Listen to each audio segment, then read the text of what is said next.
attempted murder for victim Sam Altman, including an allegation that it was willful, deliberate, and premeditated, being used in discussions about artificial intelligence and its future impacts on our society. Be clear, attacks like these will never be tolerated. Identified as 20-year-old Daniel Moreno-Gama. 3:45 in the morning, a Molotov cocktail thrown at the front gate of Sam Altman home in San Francisco. The man who threw it had driven from Texas. He had a manifesto.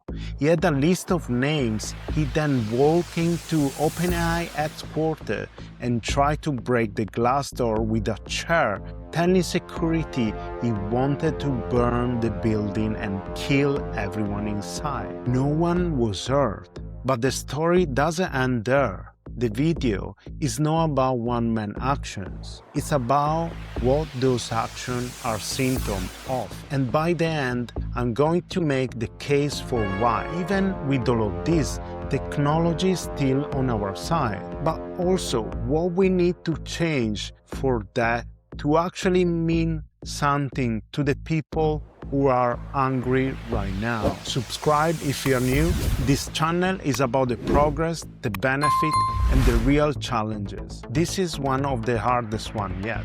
Let's go.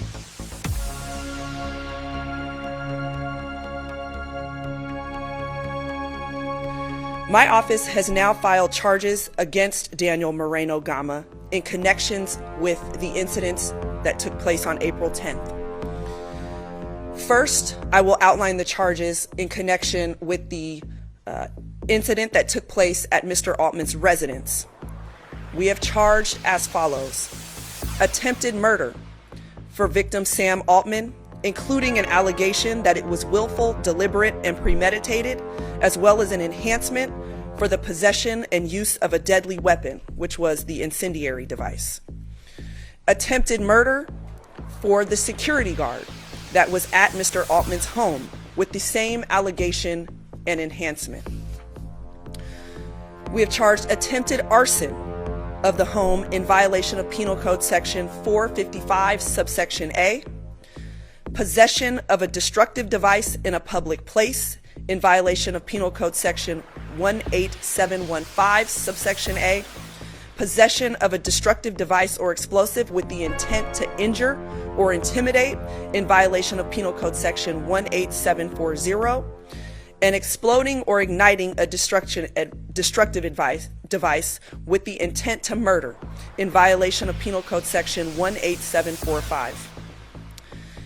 With respect to the incident that took place at the OpenAI headquarters, we have charged the following crimes: attempted criminal threats as it relates to the security guard that was present, as well as an allegation of use of a deadly weapon, possession of a deadly weapon. A violation of Penal Code Section 453, subsection A, which makes it a crime to possess or manufacture an incendiary device with the intent to willfully or maliciously commit arson. And a third charge, which is attempted arson in violation of Penal Code Section 455, subsection A. Be assured that this conduct is being taken seriously. We interpret this behavior for just what it is: an attempt on Mr. Altman's life and an extreme danger to those around him and those who work for his company. As the DA, my office will prosecute this case to the fullest extent of the law. This should also be a moment where our nation reflects on the often incendiary rhetoric that is being used in discussions about artificial intelligence and its future impacts on our society. In no way should we be at the point where a man could have lost his life over differences of opinion. He is alleged to have tried to break the door with a chair. So again, carrying this manifesto, he called it the last warning. And in it, it said that by some miracle, and this was referring to the CEO, Sam Altman, of the company, by some miracle, if you were able to live through this, that he should take this as a sign that he should redeem himself. So a lot of questions about his concerns, his personal concerns about artificial intelligence.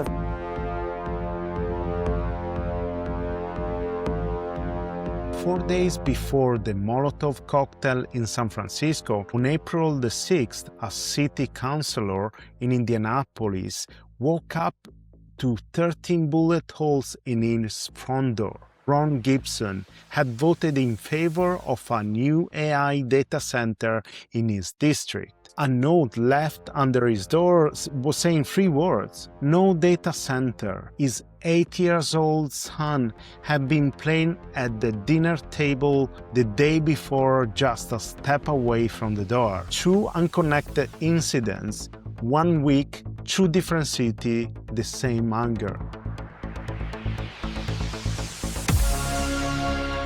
New Quinnipiac poll released this week, saying 55% of Americans now say AI will do more harms than good. That's an 11% jump in a single year. Stanford's 2026 AI Index, the most comprehensive annual study of AI in the world, published the same week as the attack. The finding really impressed me. 73% of AI experts think AI helps the job market.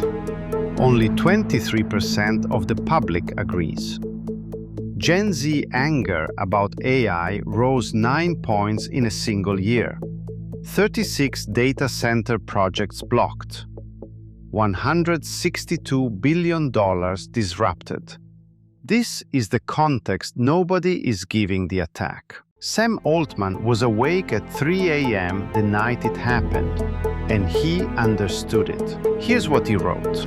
Sam Altman published a blog post the same night, posted a photo of his family.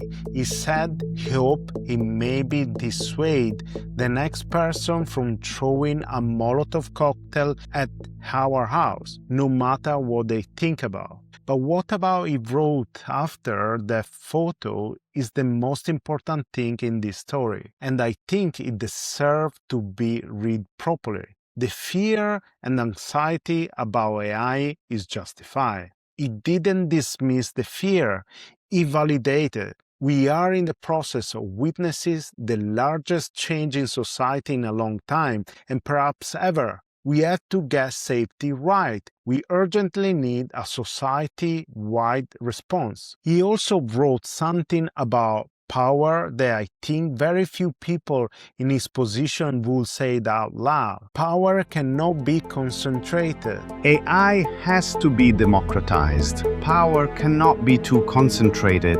Control of the future belongs to all people and their institutions. And then the line that I think is the most honest sentence any tech CEO has written this year. I do not think it's right that a few AI labs will make the most consequential decision about the shape of our future. Sam Altman wrote this at 3 a.m., still awake, still pissed, wrote something that the people who threw the Molotov cocktail would probably agree with. While we have that debate, we should de-escalate the rhetoric and try to have fewer explosions in fewer homes, figuratively and literally. But is the anger about Sam Altman specifically, or is it about something much older, something we've seen before in history? Because the historians have a name for this moment.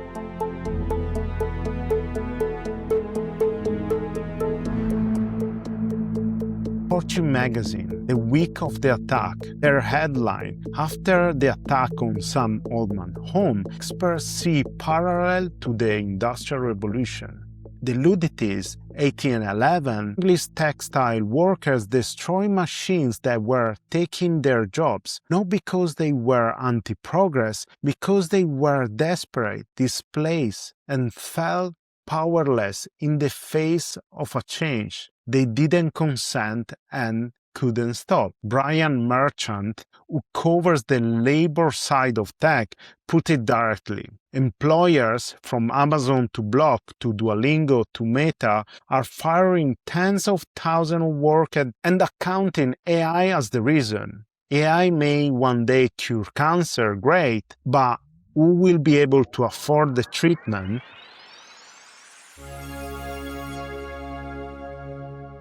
The man who threw the Molotov cocktail was wrong. Violence never changes the things you are angry about. But the anger, the 55% of Americans who say AI does more harm than good right now, that's no ignorance. There's people watching their kids unable to find entry-level jobs. Communities watching electricity bills double without data centers get built down the road. Workers reading a press release that say cutting 30,000 jobs to fund AI infrastructure, while the company posts record profit. Every major technology in history created more value long-term than it destroyed, but every single one also created real short-term pain for people who had no safety net and no share one of the upside, and who had no safety net and no share the value of the upside.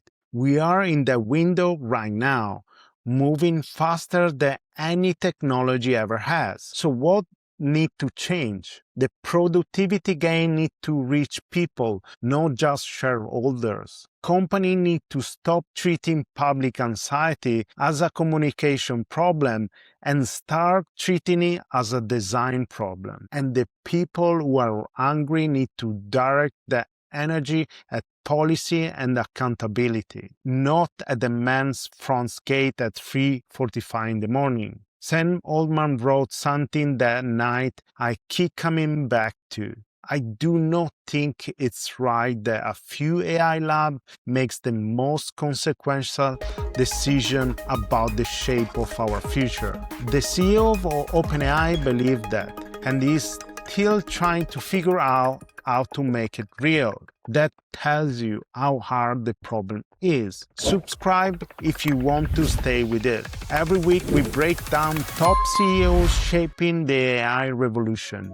Drop your comment. Is the anger at the AI being direct at the right things? See you to the next one.